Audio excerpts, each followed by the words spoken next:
ओडिशा को माड़ी आसुची भयंकर बात्या। ओडिशा रे कम पवन बेसी वर्षा। दक्षिण उपकूल ओडिशा रे पड़िबो बात्या प्रभाव। सोमवार दक्षिण ओडिशार 5टी जिले में प्रबल अति प्रबल वर्षा हेबा नै सतर्क करिछि आंचलिक पाणीपाग केन्द्र।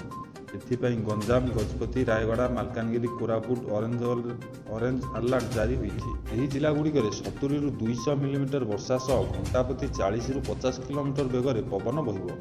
संभाव्य स्थिति को नजर रखी 5 जिलार ओड्राफ टीम मुतयन कर अतिरिक्त अग्निशम बाहिनी सजग रही विभिन्न विभाग सह एसआरसी जरूरी बैठक करने सबु जिलार जिलापाल को सतर्क करने को निर्देश देइछन्ति। 20,000 माछधरा डंगा कूल को आसी आउ कौन मत्स्यजीवी डंगा समुद्र में नहीं। बात्या मिगोजम उपर एसआरसी कार्यालय तीक्ष्ण नजर रखिछि। प्रबल वर्षा धान और परिवा फसल नष्ट होगा आशंका रही।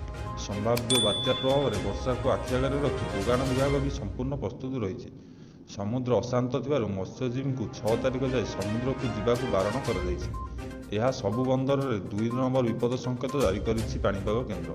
आसंता काली दक्षिण ओडिशा समस्त उपकूल ओडिशार कटक, पुरी, खोर्धा, जगतसिंहपुर, नयागढ़ जिले में प्रबल वर्षा नहीं येलो वार्निंग जारी कर 7 तारिख मध्य उपकूल और दक्षिण ओडिशा हालुका वर्षा होबार संभावना रही। ब्यूरो रिपोर्ट, जागृति ओडिशा न्यूज। दयाकरी आम चैनल को सब्सक्राइब करंतु।